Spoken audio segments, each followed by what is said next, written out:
하나님이 이 시간 말씀 받기 원합니다. 성령과 지혜로 충만하게 하시고 옥토와 같은 마음 허락하여 주시어서 하나님 말씀 잘 듣게 하시고 깨닫게 하시고 깨달은 말씀 따라 믿고 순종할 줄 아는 복된 성도들 다 되게 하여 주시옵소서. 모든 말씀 우리 주 예수 그리스도의 이름으로 감사하며 간절히 기도드리옵나이다. 아멘.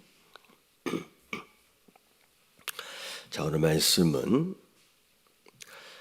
신명기 23장 15절서부터 25절까지 말씀입니다. 신명기 23장 15절서부터 25절까지 말씀 교독합니다.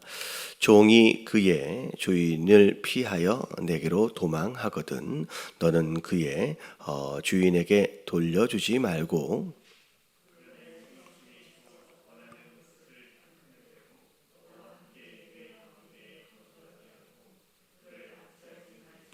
이스라엘 여자 중에 창기가 있지 못할 것이요 이스라엘 남자 중에 남창이 있지 못할지니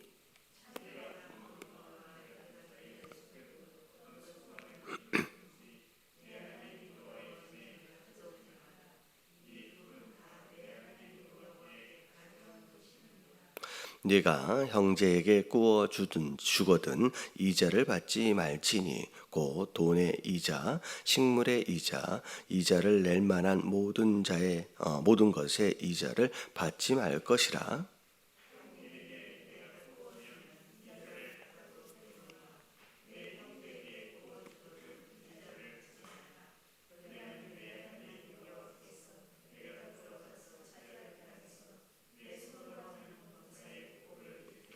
내 하나님 여호와께 서원하거든 갚기를 더디하지 말라. 내 하나님 여호와께서 반드시 그것을 내게 요구하시리니 더디면 그것이 내게 죄가 될 것이라. 내 입으로 말한 것은 그대로 실행하도록 유의하라. 무릇 자원한 예물은 내 하나님 여호와께 내가 서원하여 입으로 언약한 대로 행할지니라.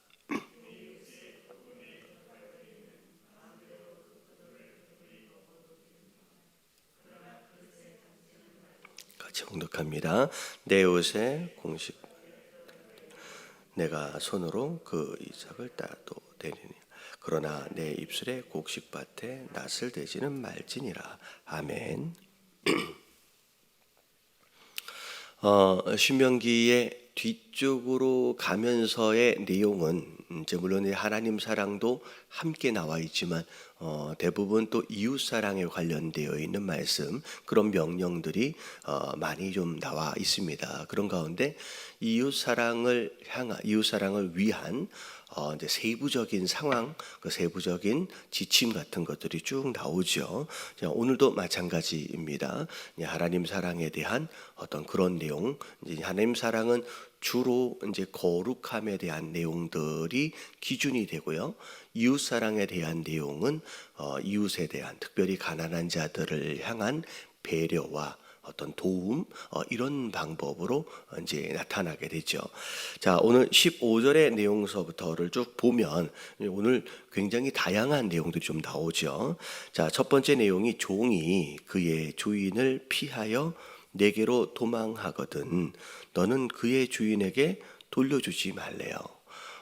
이제 사실은 종은 이 당시로 얘기하면 전쟁에 이겨서 포로로 끌고 왔든지 아니면 어떤 재정적인 빚을 진 것으로 인하여서 일부 기한 동안 어떻게 보면 일할 수 있게끔 상황이 됐든지 여러 가지 어떤 그 이유들로 인하여서 이제 주인의 소유가 되어진 그런 상황이다라고 생각하시면 될 것 같아요. 근데 이 종이 어떤 이유에서든지 도망쳤다. 그리고 그 도망친 이 종을 다른 누군가가 지금 발견을 한 거예요. 자, 그랬을 때 원래대로라고 한다면 원래 주인에게로 찾아줘야죠.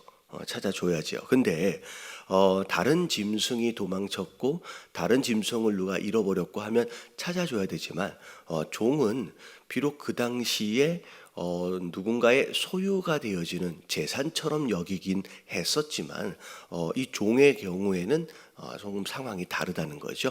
돌려주지 말라는 거예요. 돌려주지 말라는 거죠. 자, 돌려줬을 경우에 어떤 상황이 일단 일어나겠습니까? 이 종은 이제 주인에게 가면 이제 큰일 나죠. 이제 심지어 어떤 경우는 다시는 다른 종들이 도망치지 못하도록 하기 위해서 이제 신약 같은 경우에 로마 시대 같은 경우에는 죽이기도 합니다. 그래야지 어떻게 보면 그냥 가만히 내버려두면 종들이 가만히 있겠습니까? 그러니까 다 도망가 버리죠. 그러니까 그렇게 하지 못하도록 그렇게까지 이제 했다는 거죠. 근데 자 돌려주지 말래요. 그런 어려움을 당할 수도 있으니까 그가 내 성읍 중에 원하는 곳을 택하는 대로 너와 함께 내 가운데 거주하게 하고 그를 너도 압제하지 말라라고 하나님 말씀하고 계시는 겁니다. 자, 특별히 이런 내용들은 어찌 보면 이제 하나님께서 종종 이제 신명기 내용도 마찬가지고 그런 말씀을 하시잖아요. 네가 애굽에서 종살이 할 때를 기억하라 라고 말씀하셨던 것처럼 어찌 보면 이스라엘 백성들 또한 애굽의 노예로 종으로 살았던 적이 있었거든요. 이제 그때 얼마나 큰 어려움을 당했었는지를 생각해 보면 너의 과거를 생각한다 보면 지금의 너희 상황처럼의 어려운 상황에 처해 있는 사람들에 대하여 너희가 도움을 좀 줘야 된다라고 하나님 말씀하시는 거죠. 그래서 어려움에 처한 사람, 너의 과거를 생각해서 네가 어려웠었던 적을 생각해서라도 그들을 배려하고 돕는 자가 되어라라고 이제 하나님께서 말씀하고 계시는 거죠. 자, 그래서 우리도 마찬가지일 것 같아요. 우리가 어려웠었던 적이 있었죠. 뭐 지금도 어떤 이유들로 인하여 어려움을 당하고 있겠지만 과거 지금보다 더 어려웠을 때도 있었고요. 그때 우리가 굉장히 힘들고 어려운 과정들을 지나온 것처럼 오늘날 지금 살고 있는 이 상황 속에서 뭐 똑같이 어려움을 당하는 누군가가 있다라고 한다면 우리의 과거 옛날의 어려움을 기억하면서 그들을 향한 배려와 도움 그런 것들을 해줄 수 있는 그런 성도가 되어야 한다라고 하는 것을 이야기하는 겁니다. 자, 그리고 나서 이제 또 다른 내용으로 또 넘어갑니다. 자, 이스라엘 여자 중에 창기가 있지 못할 것이요, 또 이스라엘 남자 중에 남창이 있지 못할 것이다. 자, 이 몸을 팔아서 성적인 어떤 문란함이죠. 자, 그런 것들을 인하여서 돈을 버는 그런 종류의 사람들은 이스라엘 안에 있지 못하도록 하라라고 하는 말씀하고 계시죠. 자, 이 내용은 어찌 보면 성적인 문란함에 대한 어떤 내용과 더불어서 알다시피 가나안 땅 안에서의 이제 우상 숭배에 관련된 이런 내용들이 좀 많이 있었습니다. 그래서 우상 숭배를 하는 특별히 가나안 지역에서의 우상들의 대부분이 자, 어떤 목적이었냐면 이제 풍년을 기원하는 그런 신들이 있었고요. 그리고 뭐죠? 아이를 많이 낳는 그런 쪽에 그런 신들이 있었어요. 그러니까 두 가지가 주가 돼요. 아이를 많이 낳도록 하는 그런 신. 왜 그러면 그거 자체가 그 당시에는 힘이고 국력이고 그게 복이거든요. 아이를 많이 낳는 거. 그리고 당연히 이제 풍년이 드는 거. 그래서 이 두 가지 신이 가나안 땅 안에서의 주요 이제 우상들이 되어지는데 특별히 아이를 많이 낳는 그런 이제 그것을 위한 신들 같은 경우에 섬기는 그 신전 안에는 이런 이제 창기들과 남창들이 있었습니다. 거기에서 이제 성관계들이 있어지게 되고 거기서 태어나는 또 아이들이 있고, 그러니까 가나안 땅 안에서의 성적인 문란함은 종교적인 어떤 그런 이제 색채를 가지고서 이제 막 이제 일어나는 상황이 되었죠. 그러다 보니까 어찌 보면 이제 가나안 땅 안에 들어간 이스라엘 백성들이 이제 거기에 이제 유혹되어지고 이제 그런 신들에 대하여 함께 이제 우상 숭배하는데 빠지는 상황들이 벌어졌다는 거죠. 자, 그래서 자, 이제 이런 데에 그런 것으로 인하여서 돈을 벌고 하는 사람들이 있지 않도록 이제 하나님께서 금하셨어요. 그런 가운데 18절에 보니까 창기가 번 돈과 개 같은 자의 소득은 이게 개 같은 자라고 어떻게 이렇게 나와 있을까? 제가 영어를 보니까 위에 있는 그 창기와 남창에 대한 내용이에요. 근데 남창을 뭐라고 불렀냐면 개 같은 자라고 이렇게 영어 이제 한국말로 이렇게 표현을 했습니다. 그러니까 이 당시로 얘기할 것 같으면 사람 취급하지도 못할 만큼의 굉장히 이제 그런 종류의 사람들이다라는 것을 성경을 통해서도 우리가 볼 수 있는 거죠. 자, 근데 그런 사람들이 이제 이스라엘 사람이라고 하는 이유들로 인해서 또 성전에 나와서 또 헌금을 할 수도 있다는 거죠. 근데 그건 절대 받지 말라요. 어떤 서원을 하는 일로든지 네 하나님 여호와의 전에 가져오지 말라. 이 둘은 다 내 하나님 여호와께 가증한 것이다. 그래서 예전에 우리 한국 속담에 어떤 표현이냐면 그 개같이 벌어서 정승같이 쓴다라는 그런 속담이 있잖아요. 사실 이 속담의 원래 의미는 직업에는 귀천이 없다라는 얘기예요.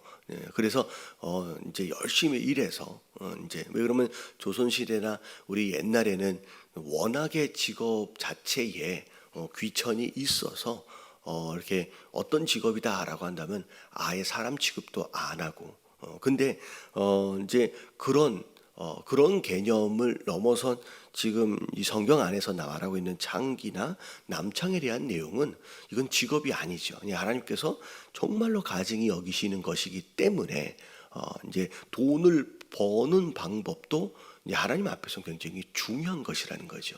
그냥 아무리 잘 벌어서 아니 아무리 많이 벌어서 헌금을 한다라고 할지라도 그게 하나님이 원하시는 방법이 아닌 불순한 방법으로 벌려진 돈이다라고 한다면 성전 안에 들여놓기를 하나님께서 원하시지 않는다는 거죠. 자, 그래서 우리가 이제 살아가는 삶에 있어서도 마찬가지예요. 우리가 어떤 방법으로든 돈을 벌을 수 있지만 이 방법 자체가 하나님 기뻐하시는 것이냐라고 하는 것도 우리가 염두에 둬야 할 중요한 것이다라는 거죠. 자, 그래서 두 번째 내용은 돈을 버는 것도 버는 방법도 중요한 거라는 거예요. 쓰는 것도 되게 중요하지만 버는 방법도 중요하다는 얘기죠. 그리고 성적인 순결함을 갖는 것도요. 자, 그 다음 내용이 또 이제 19절서부터 또 다른 내용입니다. 자, 내 형제에게 뭔가를 구워줬어요. 자, 근데 뭘 받지 말라고 말씀하시냐면 이자를 받지 말래요. 자, 이유는 딱 한 가지예요. 빌려준 자가 누구이기 때문에 형제이기 때문이에요. 자, 왜냐하면 자, 20절에 보니까 타국인에게 네가 구워줬다라고 한다면 이자를 받아도 된대요. 그러니까 다른 민족에게 돈을 구워줬을 때는 구워준 것에 대한 합리적인 수익, 합리적인 이자를 받아도 이거 어떻게 보면 그 상거래 같이 뭐 비슷한 거죠. 이제 그렇게 받아도 되지만 네 형제에게 구워준 것이었다라고 한다면 이자를 받으면 안 된다. 왜냐하면 그는 너의 형제지 않느냐. 이런 거 이렇게 되는 거죠. 자, 곧 돈의 이자 그리고 식물의 이자 그리고 이자를 낼 만한 모든 것의 이자를 받지 말래요. 이렇게 얘기하니까 그러니까 이자를 받지 말라니까 사람이요 참 간사해가지고 돈 빌려주고 나서 이자 받지 말라니까 야 그러면 너 쌀로 이제 줘. 뭐 다른 것으로 줘. 이게 사람이 이자 받지 말라고 하니까 이렇게 틀어가지고 어떻게 해서든 받으려고 하는 그런 욕심이 있거든요. 근데 하나님은 다 아세요. 우리가 얼마나 간사한 존재인지 다 알고 너 그걸로도 받으면 안 돼. 그리고 심지어 식물로도 받으면 안 돼. 라고까지 지금 이야기를 하시면서 형제에 대해서는 어떻게 보면 돈을 빌려야 할 만큼의 재정적으로 어려운 상황이었기 때문에 너희 형제니까 너희가 도와줘라라고 이제 하나님 말씀하고 계시는 거죠. 자, 그렇지만 타국인에게는 이자를 받아라. 그리고 이 형제에게는 구워줘도 이자를 받지 마라. 그리하면 내 하나님 여호와께서 내게 내가 들어가서 차지할 땅에서 내 손으로 하는 범사에 복을 내리시리라. 어떻게 보면 사실 형제가 되었든 타국인이 되었든 사실은 어찌 보면 남이거든요. 남이잖아요. 근데 그럼에도 불구하고 이자를 받지 않는다라고 한다면 사실은 손해를 보는 거예요. 심지어 신명기죠 앞에 우리가 이미 봤던 말씀 가운데 그게 7년째가 돼버리면 어떻게 하래요?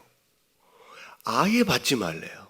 근데 사실은 돈을 구워주는 상황에서는 이 사람이 아예 갚지도 않을 수 있다라고 하는 위험 부담을 안고 빌려주는 거거든요.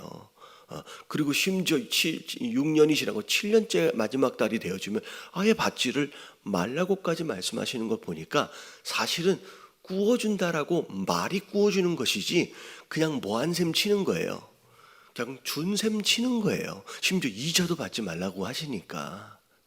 어찌 보면 하나님이 그냥 가난한 자, 정말 돈을 빌려야 할 만큼 어려움에 처한 자들에 대해서는 네가 도와줘라, 배려하라 라고 하나님께서 말씀하고 계시고, 그 대신 네가 좀 손해를 본 것 같지만 보니까 내가 너한테 복을 줄게. 네가 하는 일들마다 내가 더 잘 될 수 있게끔 해서, 이게 어떻게 보면 이런 말씀대로 누군가를 돕는 자로서 정말 하나님의 마음에 합한 이런 구제를 하는 자들일수록 하나님께서 더 부어주심이 있다라는 거죠. 하나님이 채워주시겠다라고 하나님께서 말씀하고 계시는 거예요. 내용들은 많아요. 오늘 또 두 절씩 잘라서. 그리고 21절서부터 23절까지는 조금 더 다른 내용입니다. 내 하나님 여호와께 서원하거든 갚기를 더디하지 말래요. 이거는 이제 사실 어떻게 보면 이제 하나님께 약속한 거예요. 그랬을 때 하나님께 약속한 것에 대해서는 지키란 얘기예요. 근데 주로 그럼 서원은 언제 하게 되느냐라는 거죠. 서원은 언제 하게 돼요? 이게 급할 때 해요. 갑자기 무슨 어려움이 처했어요. 어떤 간절한 기도의 제목이 있어요. 그랬을 때 이 서원은 주로 어떻게 되냐면, 하나님 이것에 응답하시면, 하나님 이것이 해결되어지면 내가 이렇게 갚겠습니다, 내가 이렇게 드리겠습니다 라고 어려운 상황이나 급한 상황이 벌어졌을 때 하나님께 급한 마음에, 간절한 마음에 이런 서원들을 하게 된다라는 거죠. 근데 중요한 건 이 서원은 누구와의 약속이냐면 하나님과의 약속이에요. 사실 하나님은 우리를 향하여서 모든 약속을 지금 지켜주고 계시잖아요.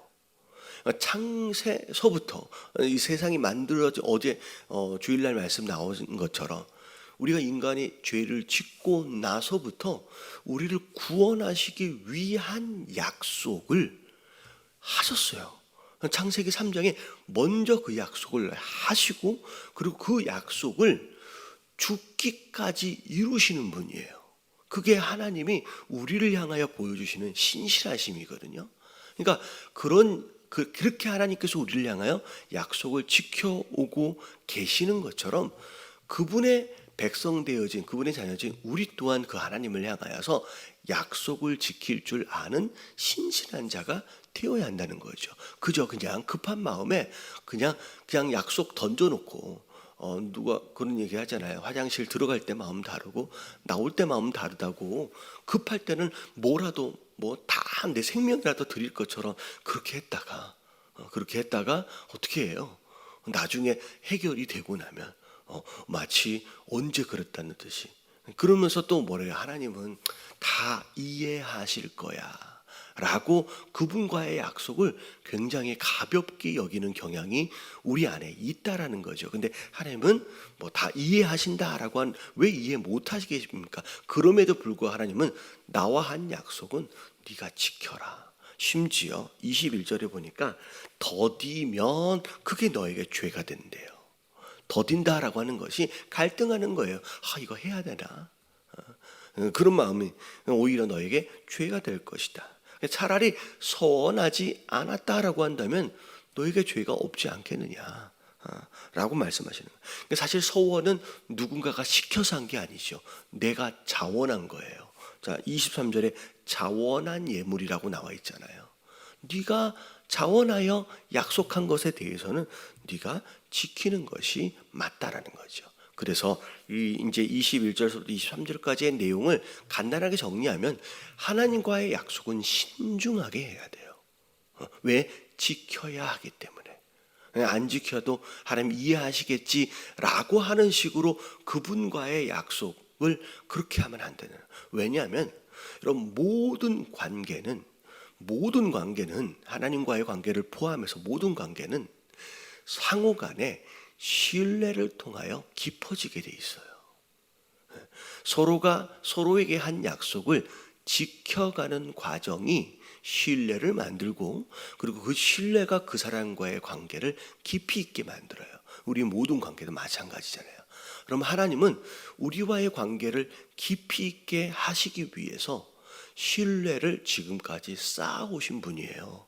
여태껏 약속을 다 지켜오신 분이고 심지어 우리를 구원하시기로 하신 그 약속은 그분이 직접 죽기까지 하시면서 사실 지키셨거든요. 그러려면 우리와 하나님과의 관계, 그러니까 우리 쪽에서 하나님과의 관계를 깊이 있게 하길 원한다라고 한다면 우리 또한 그분과의 약속을 지켜가는 과정들이 있어야 된다는 거예요. 그래서 우리가 하나님을 향하여 하나님이 우리의 믿음의 대상이 되잖아요.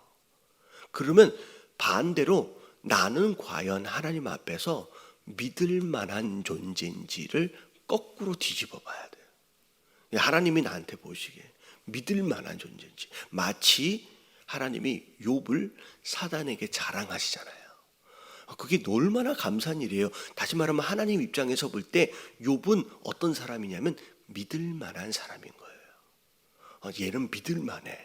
절대 무너지지 않을 거야. 절대 나를 배반하지 않을 거야 라고 하는 하나님 안에서 그 욥에 대한 신뢰가 쌓여간 거예요. 그러니까 우리도 그분과 하나님과의 관계 안에서 그분이 보실 때 우리가 그분에게 신뢰를 쌓아가야 할 필요가 있는데 그게 바로 약속을 지키고 소원을 지키는 이런 과정들을 통하여 세워져 간다는 거죠. 그래서 우리 안에 아직 지켜지지 아니한 그런 약속과 소원들이 있다라고 한다면 지키십시오. 그래서 하나님과의 더 깊은 신뢰의 관계로 들어가야 된다는 거죠.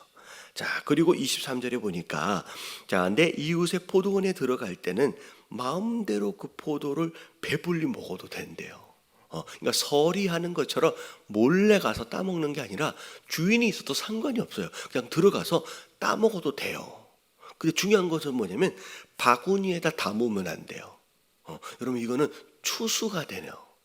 그래서 그리고 또 밑에 나옵니다. 곡식밭에 들어갔을 때 손으로 그 이삭을 따서 먹어도 됩니다. 물론 이제 안식일 날 이게 이제 비벼서 따서 먹어서 이제 신약 시대 제자들이 이제 욕을 먹었잖아요. 근데 안식일이 아니다라고 한다면 어느 때든 들어가서 따도 됩니다. 근데 뭘 대면 안 돼요. 그냥 아예 장비를 가져와서 낫을 대버리면 그건 추수가 돼요.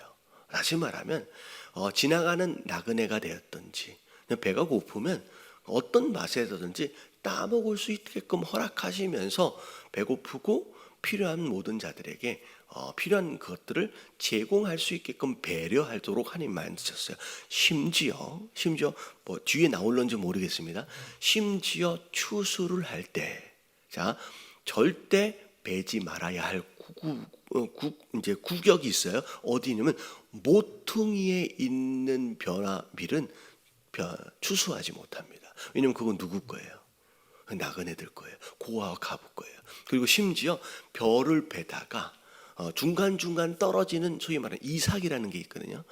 그런 것들도 다시 주워 담지 못합니다. 자, 왜냐하면 그건 누구 거예요?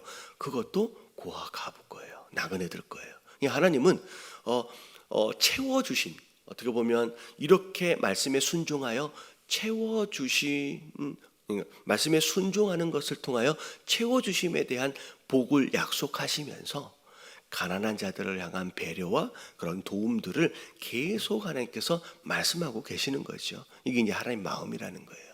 자, 이렇게 말씀 오늘 되게 다양한 이제 소재들입니다. 하나, 둘, 셋, 넷, 다섯 가지의 내용들인데, 요 내용대로 살면 진짜 착한 사람일 것 같지 않아요? 와, 어떻게 이렇게 살 수 있는 사람이 있을까? 어떻게 이런 마음을 가지고 살 수 있을까? 이런 마음을 이거 뭐 읽어보니까 야, 이게 진짜 착한 사람인데. 근데 이건 억지로는 잘 안 되는 것 같아요. 사실은 우리 안에 욕심이라고 하는 이 문제를 내려놓지 않고서는 절대 이렇게 살 수가 없습니다. 그러니까 욕심의 문제가 해결되지 않으면 절대 우리가 이렇게 살아갈 수가 없어요. 우리에겐 이런 능력이 없습니다. 이렇게 착한 사람 아니잖아요. 우리는 사실 욕심 덩어리고 사실 이기적인 사람들이에요. 다 그래요. 그냥 아니지 않죠. 다 비슷비슷합니다. 이렇게 살기 쉽지는 않아요. 근데 사실 오늘 함께 기도해야 할 내용은 하나님 이렇게 살 수 있게끔 도와달라는 기도의 제목과 더불어 하나님 우리 안에 아직도 해결되지 않은, 어찌 보면 영원히 해결되지 않을 것 같아요. 주님 우리 부르시는 날까지 해결해 가야만 하는 숙제와 같은 이 욕심의 문제와 이기적인 우리의 마음의 문제, 하나님 이 문제 사실 하나님과 더불어 끝까지 씨름해야만 하는 이 문제일 것 같은데, 하나님 이 문제들에 대하여 하나님이 싸워서 우리가 잘 이겨낼 수 있는 그런 성도들이 됐으면 좋겠습니다. 그래서 오늘 함께 기도하실 때 하나님은 착한 사람, 이렇게 하나님 이 욕심과 이기심을 하나님은 오늘도 좀 한번 이겨가면서 살아갈 수 있는 그런 사람들 다 될 수 있도록 해달라고 함께 기도하며 오늘 하루 시작하도록 하겠습니다. 자, 다 같이 기도합니다. 시작. 주님, 하나님 감사합니다.